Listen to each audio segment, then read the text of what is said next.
Hi, I'm Rowena. I came to my daughter's house on Mother's Day with flowers in one hand and a framed photo in the other. She opened the door and told me I wasn't invited because this year she only had room for her mother-in-law. But that was just the beginning. They used my money to fund a scholarship and gave someone else the credit. They took my gift for my granddaughter and put someone else's name on it. They didn't just push me out of the picture. They rewrote it without me in it. So I have to ask, when your own family starts deleting your existence, how do you fight to stay real? The text came through while I was folding a soft blue cardigan, one I'd intended to wear for Sunday. It was from Callista. Just 7 words. I assume you have plans for Sunday. There was no greeting, no punctuation, no warmth.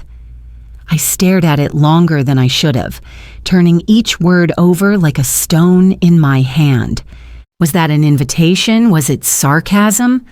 A test I typed and retyped a reply a dozen times before settling on, "I'd love to see you if you're free." She didn't respond. Still, I chose to believe the best, that she was busy, that she meant it as a casual invitation. And so I began to prepare because I'm a mother, and mothers prepare. I bought a simple gift, a floral scarf in her favorite muted pinks, and a card with a small handwritten note. "You made me a mother." That's my favorite title. I even pulled out the heart-shaped cookie cutter, planning to make those shortbread cookies she loved as a child. Despite the vagueness of her message, I allowed hope to bloom in my chest. That was always my first mistake. Saturday morning, I drove to the florist near Main Street and chose a bouquet of tulips and ranunculus. Callista always preferred something that didn't feel like a grocery store bouquet. I added sprigs of rosemary, her favorite scent from our backyard garden when she was little. On my way out, I stopped by the frame shop and picked up a polished wooden frame. I had printed out a photo from last year's brunch, Callista, Odessa, and me at the patio table, the sun washing over our shoulders. Odessa had one arm wrapped tightly around my neck, her smile impossibly wide. I wrapped it carefully, tucking tissue around the edges. It felt like more than a gift. It felt like a peace offering, a memory salvaged and sealed in glass. I called Odessa's school to ask about the upcoming art fair and thought about stopping by with cookies. But I stopped myself. This was about Sunday, and I needed to let Sunday speak for itself. That evening, I texted Callista again. "What time should I come by tomorrow?" No response. I waited an hour, then another. Eventually, I called Griffin. "Hey, just checking what time to swing by tomorrow for Mother's Day," I said, trying to sound light. Griffin's paws stretched. "Everything's handled. Just enjoy your weekend," he replied. It wasn't unkind, but it was distant measured. I stared at the phone after the call ended, the silence pressing like a weight on my chest. Still, I pressed my blouse. Still, I laid out the cookies on a tray and tied them with a soft ribbon. Still, I believed. Sunday morning arrived bright and cool. I parked 3 houses down, not wanting to block anyone in. The streets were lined with sedans and SUVs, the kind of cars that fill driveways during family gatherings. I walked up the path with the bouquet in one hand and the framed photo in the other. The ribbon fluttered in the breeze. Callista opened the door. She didn't step aside. She didn't smile. Behind her, I saw a movement, Odessa twirling in a dress, music playing, people laughing. Griffin stepped beside Callista. His eyes didn't hold cruelty, just calculation. "You really shouldn't have come unannounced," he said. The door didn't open wider. Callista didn't speak. She just looked at me, then away. I stood there, stunned. For a heartbeat, I imagined I had misunderstood. That someone would call out Mom and pull me into the house. That I had simply arrived too early. But the door remained half shut. And so I turned. The flowers bounced lightly against my side with each step. I passed the rows of parked cars, the hum of celebration spilling from each porch. I reached my car, sat down, and placed the untouched gifts in the passenger seat. My phone was silent. No new messages. Only the echo of 7 words, "I assume you have plans for Sunday." The bouquet sat on the seat beside me, a small ribbon holding the stems together, though the edges of a few petals had begun to brown.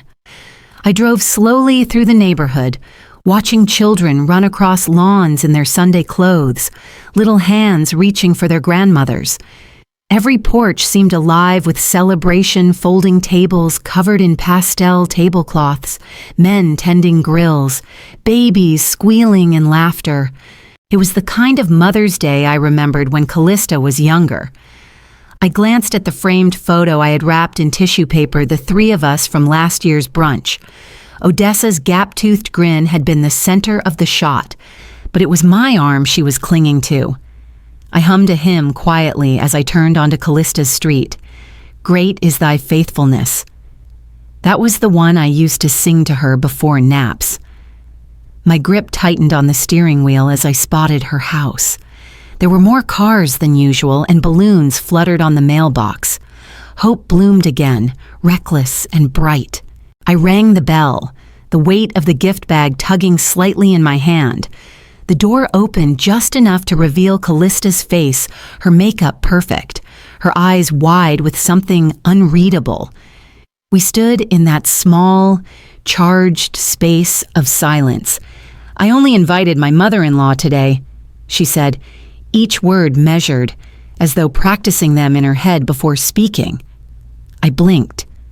Callista. It's Mother's Day. She didn't move to open the door further. I know. I tried to hand her the bouquet. "I brought these for you." She stepped back, just an inch, but it was enough. Behind her, I heard the clinking of cutlery, the swell of jazz music, Odessa's giggle. The scent of roasted ham and rosemary floated toward me like a cruel reminder. Callista didn't take the flowers. She didn't step aside. I stood frozen, arm extended, like some door-to-door solicitor who had overstayed their welcome. A voice floated from deeper in the house, airy and amused. "Oh, is she still standing there, Isolde?" She appeared behind Callista, holding a mimosa in one hand and a phone in the other, mounted on one of those ridiculous selfie sticks. "We're live now, so smile," she chirped into the camera. "Brunch with my favorite girl in the world." She turned the angle slightly, catching me in the corner of the screen. I turned instinctively, but not fast enough. "Still standing here," she said again. Softer now, but loud enough. "Some people can't read a room." Callista said nothing. I lowered the bouquet, tucked it back under my arm, and stepped off the porch. The sound of laughter rose behind me. The sidewalk felt longer on the way back to my car. A neighbor waved, a young woman whose name I couldn't remember. I raised a hand weakly in return, then dropped it just as fast. The street looked like a Hallmark card, a curated joy I couldn't touch. I sat in the driver's seat, closed the door, and let silence wrap around me like a blanket. The bouquet slid from my lap, petals brushing the floor mat. I didn't reach for them. The photo frame still sat where I'd placed it, the tissue crinkled but intact. My phone lit up once an ad notification and then nothing. At home. I didn't bother to take off my shoes. I sank into the chair by the front window, bouquet in my lap, letting the petals fall one by one. Each drop made a sound I couldn't hear but felt. I watched the sky change from afternoon blue to the quiet gold of late day. Somewhere, children were playing. Somewhere, someone was being embraced at the door. I whispered to myself, maybe I misunderstood. Maybe she meant something else. But even as I said it, I felt the words shrink in my mouth. I had always known. The house was quiet in that strange way only a late Sunday evening can be, where silence didn't feel like rest but like something missing.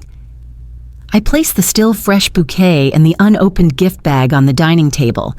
They sat there untouched, same as when I had left the house earlier that morning, still dressed with intent and warmth that found no recipient. The framed photo I had once thought would bring a smile was still in my purse, so I gently set it down on the hallway console. Then, for reasons I couldn't explain, I opened the bottom drawer where I kept random keepsakes, old cards, expired coupons, a baby's rattle from Odessa's toddler years. There, folded beneath a pile of yellowed recipes, was an envelope, the kind hospitals use for formal billing. My name. The date was nearly a decade ago. I pulled it out. The total was circled in red over $9,000. I remembered it instantly. Odessa's birth had complications. Callista was rushed into surgery. Griffin had been away on business and unreachable for 6 hours. I had been the one who signed the waivers. I had been the one who held her hand until the anesthesia pulled her under. I sat down slowly on the edge of my recliner, envelope still in my lap. I had never once mentioned that bill to Callista. I took it from my early retirement fund. No questions asked, no explanations needed. That's what mothers do, right? We cover the ground so our children can walk without stumbling. We do it quietly, without expectation of applause. But something about seeing it now, that wrinkled paper with my name and sacrifice in neat black ink, pulled at something raw in me. I was never just there. I whispered aloud. I built the floor they're walking on. That morning, I had been turned away like a stranger. But that year, I had been the only one in the delivery room, the one holding a new life while her mother fought for her own.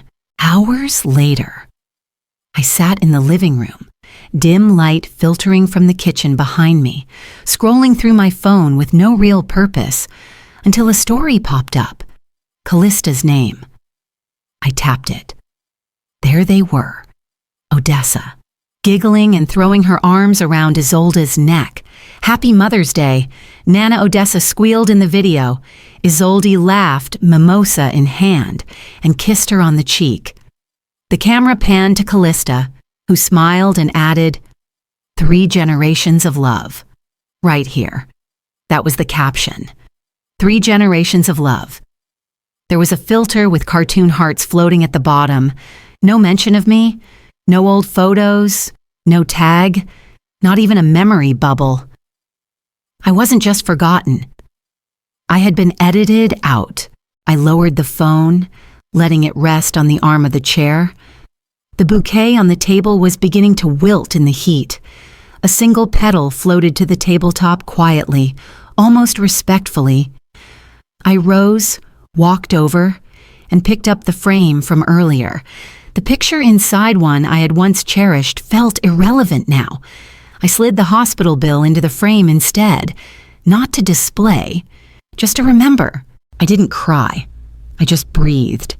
Long, steady breaths. But in my chest, a shift.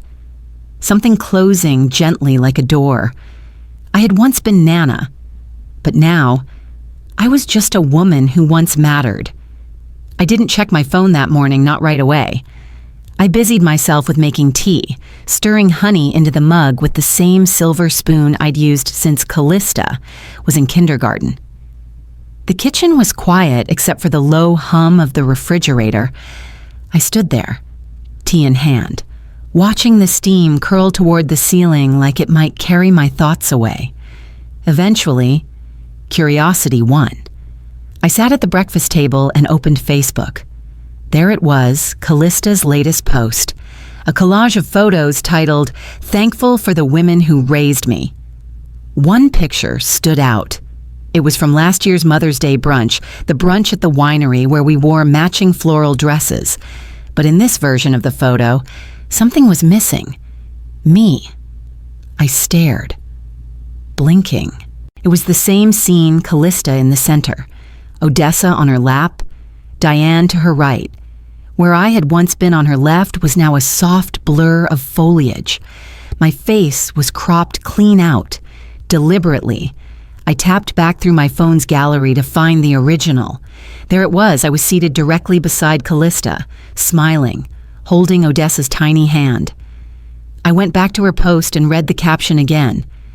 My forever inspiration, Diane. You taught me grace. Nothing about me. Not even a hint. I didn't realize I had been holding my breath until I let out a sharp exhale. That photo wasn't just a mistake. It was an edit. A decision. She hadn't just left me out. She had removed me. A revision of the truth. The post had over 200 likes, dozens of comments. Such beautiful generations. Diane raised a queen. Love this true class acts. I was nowhere. Not even a tag. It was as if I had never existed at all. I stared at the screen, heart thudding, remembering the moment that photo had been taken, how I'd leaned in, brushing a leaf from Callista's shoulder before the shutter clicked, how I had laughed when Odessa tried to toast her orange juice like a grown-up. Now, it felt like those memories belonged to someone else. Later that afternoon, I stopped at the market. I needed eggs, but mostly I just needed to be around people who didn't know me, or so I thought. I was standing in the produce aisle, examining a carton of strawberries, when I heard the voices. 2 women, standing by the kale. They weren't whispering quite softly enough. That's her, one said. The one Callista said makes everything about herself. The strawberries slipped slightly in my hand. She's always causing a scene. Apparently. The other replied.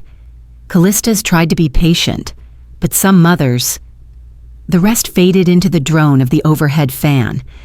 I turned and walked away from my cart without a word. The drive home was a blur of traffic lights and static from the radio. I turned the dial until I found a classical station. Bach filled the silence. No lyrics. No voices. Just instruments doing what they were meant to do. Hold the pieces together. At home. I stepped out of my shoes but left them at the door. They looked too full, too lived in. I went straight to the couch, opened my phone, and deleted the Facebook app. Not just from the home screen, completely removed it. The screen went blank. I looked at my reflection in the dark glass. I wasn't just being excluded from events. I was being erased from memory. The late afternoon light poured through my living room window like a quiet truth, one that didn't demand to be noticed, but was impossible to ignore. I had made myself a cup of tea and let it go cold.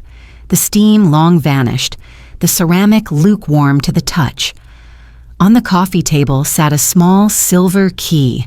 It had taken me 15 minutes to remember where I'd placed it in a tin behind the old cookbooks I no longer used.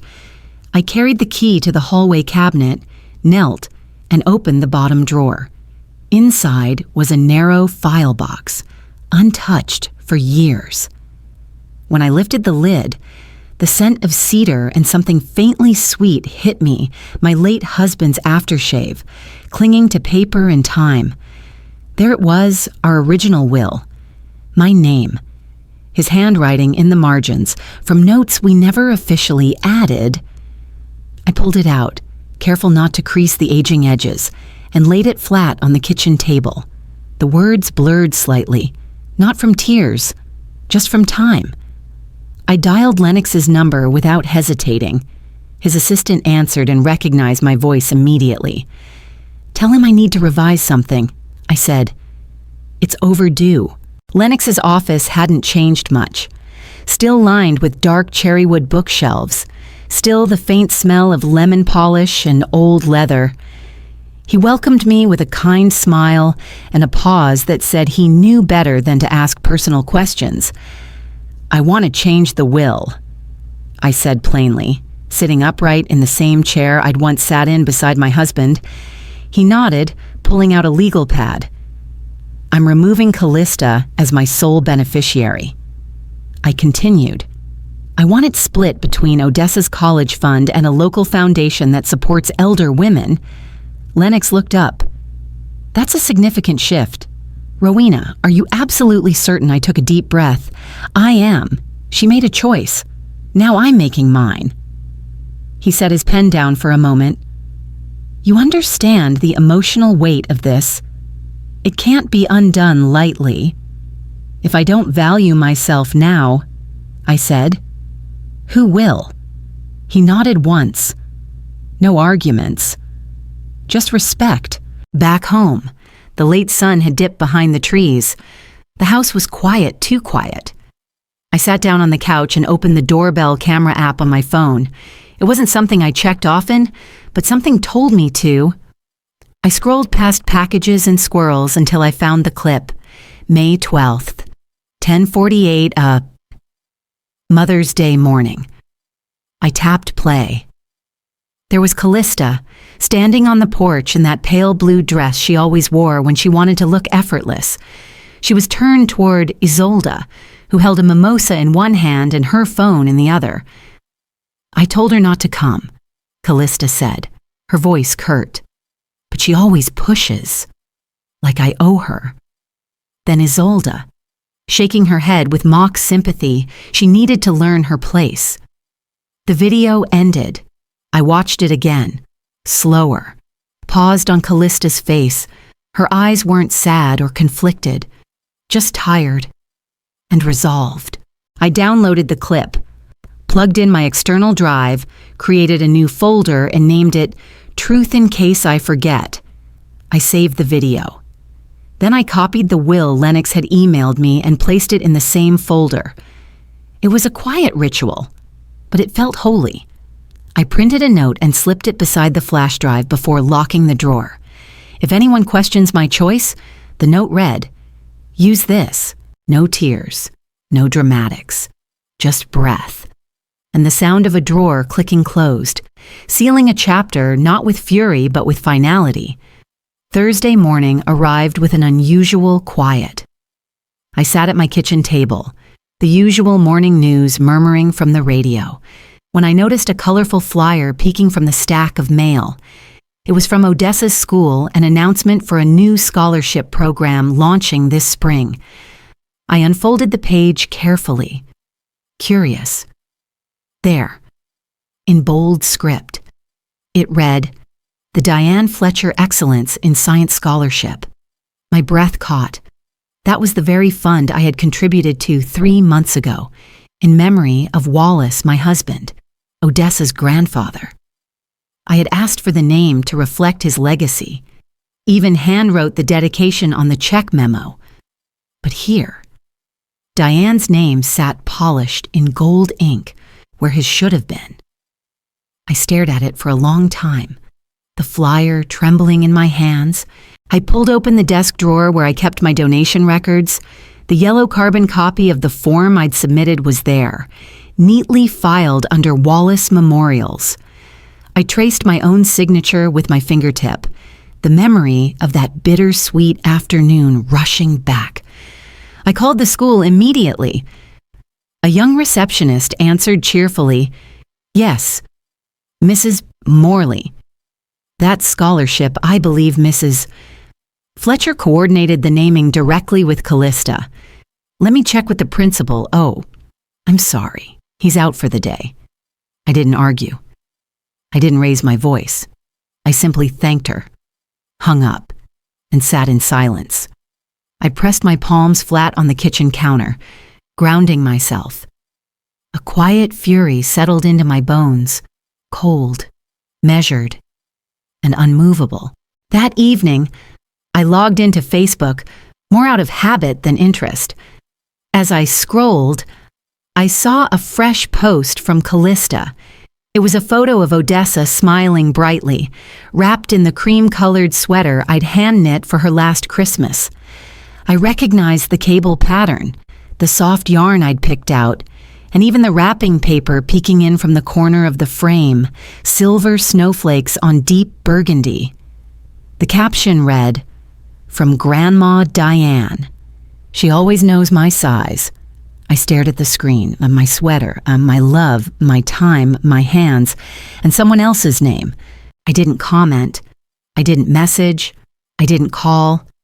Instead, I stood up, walked to my room, and pulled out the leather-bound notebook I kept for private thoughts, the one even Callista didn't know about. I opened to a clean page and wrote in small, deliberate letters, if they can give my love someone else's name, then I'll give my legacy to someone who'll never forget mine. I paused, then wrote the date, closed the book, and for the first time in days, I didn't cry. I hadn't planned to go. The community gala was the sort of thing I used to mark on my calendar with enthusiasm back when I was invited. But this time, the only reason I knew about it was thanks to my neighbor, Helen, who'd mentioned it in passing while pruning her rose bushes. Funny, she'd said, pausing with her shears midair. Isolde and Callista are going to be honored for that scholarship at the Civic Center this weekend. I assumed you'd be part of it too. I just smiled then. But as I returned to my house and stood before the mirror, something inside me clicked into place. No more erasure.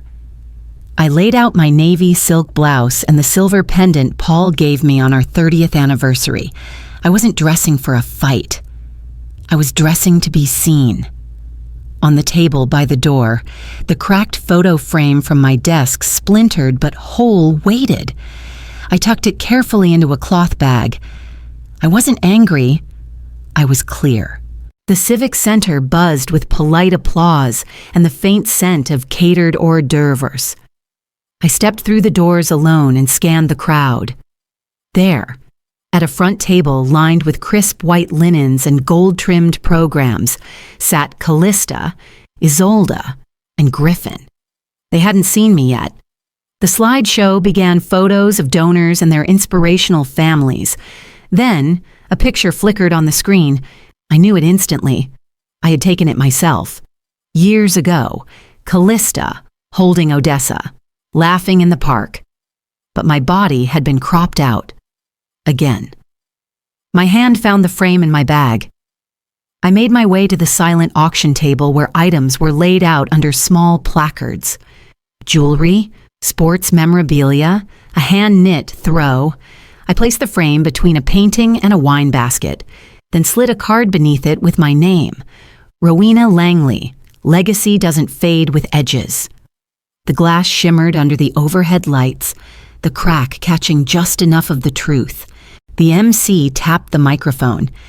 And now, a few words from the family whose generosity made this year's art scholarship possible. Callista Griffin and Diane Fletcher. Callista stood, smoothing her dress. Isolde gave her a proud nudge. I stood too. A hush fell. I wasn't scheduled, wasn't in the program. But the room shifted as I walked calmly to the stage, each heel click punctuating the silence. The MC faltered but stepped aside. I faced the crowd. My voice was steady. Sometimes, I began, being cropped out of photos doesn't hurt as much as being erased from memory. A few heads turned. Griffin coughed into his hand. Callista's smile froze. I was there when the idea of that scholarship was born at my kitchen table, over coffee and a conversation about creating something meaningful in Paul's name. I made the first donation, quietly, like mothers do. Gasps. A ripple through the seated guests. I'm not here to cause shame. I'm here to remind us that legacies aren't always loud. They're in the checks written in silence, in the hours logged unseen, in the frames that someone else crops. I paused. And sometimes, reclaiming your place means stepping into a room you weren't invited to and reminding people you built part of it. A stunned silence followed. Then, from the back of the room, a clap. Then another, and another. Applause swelled tentative, unsure, but growing. I nodded once to the MC and stepped down. As I passed the front table, I didn't look at Callista, but I felt her eyes on me, wide and unmoving. Her fingers gripped her clutch like it could save her from the truth. Outside. The air was cooler than expected. I took one long breath and smiled, not because I'd won anything, but because I had finally stopped hiding. I was folding linens when the knock came, a soft, hesitant tap that barely reached past the hallway. I opened the door to find Maribel, Odessa's teacher, standing on the porch in her floral blouse, holding a small envelope in her hand. "Hi, Mrs. Langley," she said with a gentle smile. "I hope I'm not intruding." "Of course not," I replied. She looked down at the envelope. "Odessa asked me to give this to you. She said her mom forgot to mail it. I took it from her, already knowing what it was. A handmade card, folded unevenly and colored in bright crayon hues. On the front, a sun with a smile. Inside, crooked letters spelled Happy Mother's Day. Grandma Rowena. You're my sunshine." Maribel gave my shoulder a light squeeze. "She's a sweet girl. Thought you should have it." I nodded, the paper warm in my hand. "Thank you," I said. My voice caught. Just a little. She left with no questions, no judgment. And I closed the door, holding sunshine drawn in wax. I sat at the kitchen table with the card open in front of me, tracing each line of crayon with my eyes. I could see it so clearly. Odessa crouched over her desk, tongue between her teeth in concentration, hiding the card in her backpack. I imagined her asking Maribel quietly, "Can you give this to Grandma?" I didn't cry right away, but when I did, it wasn't for being excluded. It was because I had not been forgotten, not by her. A few days later, I went to my annual checkup. It was a formality blood work, blood pressure, a brief chat with the physician. But that afternoon, the doctor's office called back. "There's a mass on the scan." The nurse said, "Small, but something we'd like to evaluate further. We'll schedule imaging and get you in next week." I thanked her, calmly, and hung up. I didn't fall apart. I didn't gasp. I walked to the bathroom, looked in the mirror, and stared at the lines near my eyes, the soft crease near my mouth. "If this is my timeline," I whispered, "then I decide how it plays." That evening, I opened my notebook and turned to a clean page. At the top, I wrote, "People who make me feel seen. Odessa." Then, underneath, "People who never will. Callista." I didn't write with anger. I didn't cross anyone out. It was simply a list, a map of what remained, of who mattered. I folded Odessa's card and placed it inside my wallet, sliding it behind my insurance card. The edges stuck out slightly, cheerful and crayon bright. A quiet reminder. In case I forget who I am to someone, I said aloud. And I smiled. Just a little. The grocery store was just busy enough to make me feel invisible again. A Tuesday afternoon crowd, filled with mothers herding toddlers and older men comparing melon prices. I kept my head down, pushed my cart slowly, and told myself I was here for milk and nothing else. Still, I felt eyes trailing me in brief glances. Not hateful, just uncertain, curious. Near the deli, a woman I didn't know stepped closer, a pack of sliced turkey in her hand. "You're brave," she said quietly. That speech, I heard about it. I looked at her. She didn't smile or linger, just said it and walked off. I didn't respond. But something inside me exhaled. The ripple had started. Back home, I opened Facebook more out of habit than desire. Notifications pulsed, not the kind that screamed popularity, just the quiet kind. Comments from old church friends, likes from people who hadn't engaged in years. I scrolled past them until one message stopped me cold. From a woman named Tessa Reed. I recognized her from school fundraisers. Always polite but distant. Her message read, "I had no idea what they did to you. You're not alone." I stared at it for a long time. It wasn't dramatic, wasn't pitying, just plain truth. Then, slowly, I deleted it. Not from shame, from control. I wanted to decide which pieces of the story I kept. The school newsletter arrived in my inbox on Thursday. I scanned it quickly, then slowed when I reached the donor section. No mention of Isolde. The Fletcher Family Art Scholarship had vanished. In its place, pending revision, donor clarification in process. I didn't smile, but my heart slowed its restless pacing. Later, I visited the school website. Same update. No names. Just a promise. Details to be confirmed. No one had told me, but I didn't need them to. I knew who had spoken up, and I knew who was paying attention now. That evening, I opened my notebook again. Under the heading, "People Who Make Me Feel Seen," Odessa's name remained untouched. I turned to the second page. Callista's name was there too, in ink, beneath "People Who Never Will." I crossed it out, not in anger, in release. Under my own name, I wrote a single word, "worthy," then underlined it. That night, I lit a candle beside Paul's photo.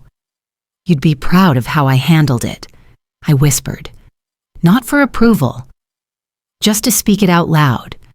There were no tears, no shaky hands, just the calm of a woman who had finally reclaimed her name. The email came midweek, tucked between a dentist reminder and a coupon for rotisserie chicken.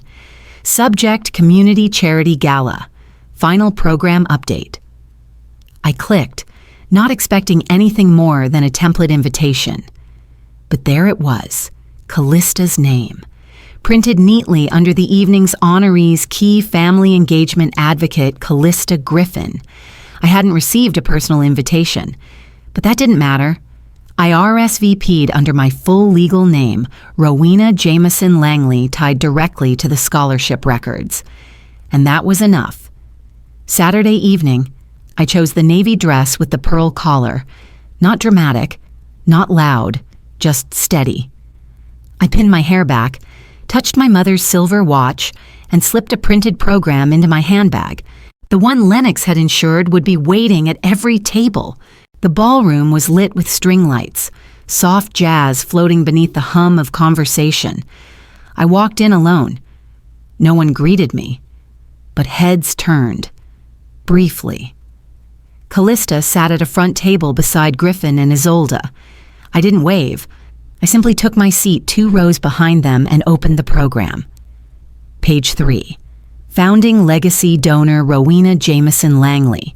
In print, in ink. Undeniable.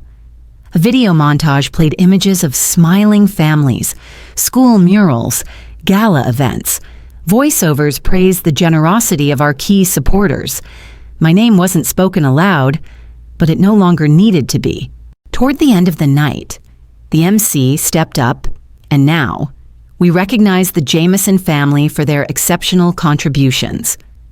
Griffin adjusted his tie. Callista smoothed her dress and rose from her chair. But before they reached the podium, I stood. My shoes didn't click. They anchored. The MC faltered. "Mrs. Langley." I walked calmly to the microphone. "Sometimes," I began. "Being silent is mistaken for being absent. Let me correct that story tonight. I didn't raise my voice. I didn't accuse. I just spoke facts. My husband and I started this fund years ago, not for recognition, but because we believed every child should see art as a mirror, not a wall." A pause. Some names have changed since then, but the truth hasn't. I turned to the audience. Legacy isn't about who's pictured. It's about who paid the price. The room held still.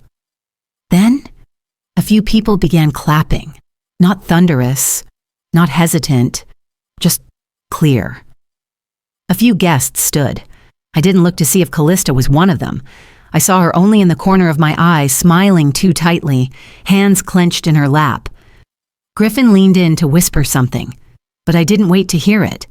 I stepped down, walked past them, and made my way toward the exit.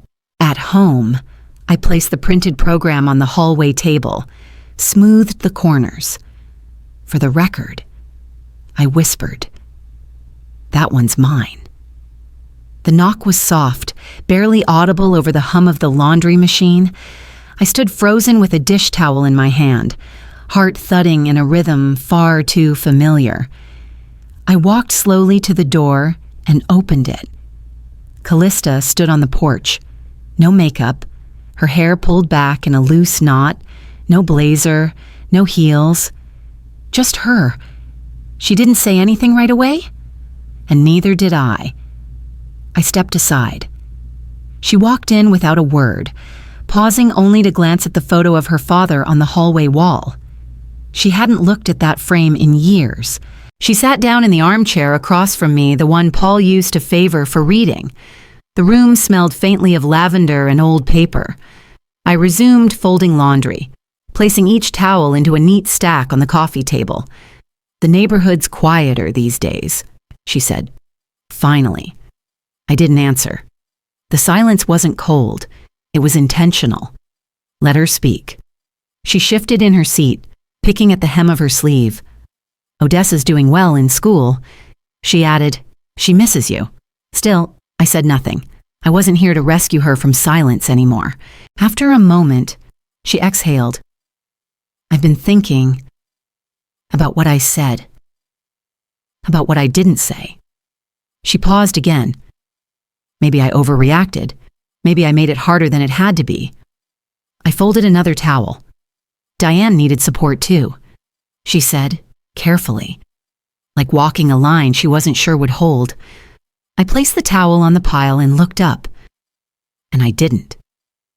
Callista blinked. I didn't think no. I said, gently, "You didn't.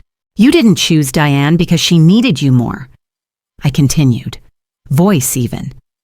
"You chose her because she cost you less." Her eyes welled with tears, but she didn't let them fall. "You didn't have to explain anything to her. You didn't have to sit in discomfort. You didn't have to face history. You just got to smile." She looked down. "I didn't mean to hurt you." I tilted my head slightly. "But you did." I didn't know how to fix it. I nodded. "Sometimes you can't fix things. You just stop breaking them." The silence settled again, this time not as a wall, but a truth. She stood slowly. I followed her to the door. Before she stepped out, I said, "You're my daughter. I'll never stop loving you." She nodded. "But love without boundaries isn't devotion. It's surrender." She didn't argue, didn't ask to come back in. No hug, no promises, just a quiet exit. The conference hall smelled faintly of fresh paint and newly laid carpet, nothing fancy, just clean and new. I stood at the entrance, looking up at the banner that hung modestly above the stage, the Forgotten Mothers Initiative. No ribbons, no family crest, just black letters on a white background. People were already seated, a modest crowd, city officials, a few reporters, women I'd met through support groups, retired teachers, a woman who ran the local laundromat. No grandchildren, no curated generational love. And yet, the room felt full. This wasn't about reunion, it was about truth. I stepped onto the stage and approached the podium. My notes were minimal. I didn't need reminders. I started this foundation. I began, not to mourn what I lost, but to honor what too many women never got to name. Heads nodded. Pens paused mid-sentence. Some of us raised children and were never thanked. Some of us stayed silent and were mistaken for absent. Some of us gave everything and got edited out. A pause, not for drama, but for breath. We talk so much about legacy in this country, but too often, It's defined by those with louder microphones, bigger checkbooks, or curated narratives. I looked out at the women in the audience, mothers, aunts, grandmothers. Well, I've got news. We write legacy every time we show up, every time we keep going. I closed my notebook. You do not get to rewrite my contributions. I speak my own legacy. Applause rose, not raucous, but real. Applause from people who understood. As I stepped off the stage, I caught sight of her. Callista, seated quietly near the back row, half shadowed by a pillar. No fanfare, no Isolde, just her. Our eyes met briefly. She didn't look away, but she didn't approach either. I didn't wave. I didn't need to. A woman approached me before I could even reach the hallway. I just wanted to say, she said softly, "Your story helped me confront my own daughter." She hadn't called me in a year. I smiled, gently. "Thank you for telling me." But inside, something deeper unfurled. I hadn't just stood for myself. I had become a mirror for someone else's silence to break. Later, I walked alone to my car, the heels of my shoes clicking softly on the pavement. The wind tugged at my coat. In my bag was a check, a sizable donation from a woman named Teresa Harper. In her note, she'd written I was erased by my children, too. But now I remember myself. I tucked the envelope deeper into my purse, then opened the car door. Before starting the engine, I glanced in the rearview mirror. Callista was still standing at the edge of the lot, near the doorway, watching. She didn't come closer. She didn't have to. I was already gone. I drove away slowly, no destination urgent. The road ahead open and clean. My voice came steady in my own head, like a final letter I no longer needed to send. They say legacy is what we leave behind, but I've learned it's also what we choose to carry forward. If you're someone who's ever felt invisible in your own family, like your contributions were rewritten or forgotten, I want you to know this. Your worth is not determined by who claps for you, but by what you choose to stand for even when you stand alone. This story wasn't about revenge. It was about reclaiming truth, about choosing dignity over drama, about remembering who you are, even when others try to erase you. So let me ask you, have you ever had to draw a line, not out of anger, but out of self-respect? What legacy are you writing quietly, every day? If this video touched something in your heart, drop a 1 in the comments or just tell me where you're watching from. And if it didn't speak to you, I'd love to know why. Let's have that conversation. Don't forget to subscribe to this channel so you won't miss the next story. Sometimes the quietest voices carry the loudest truths. Thank you for being here.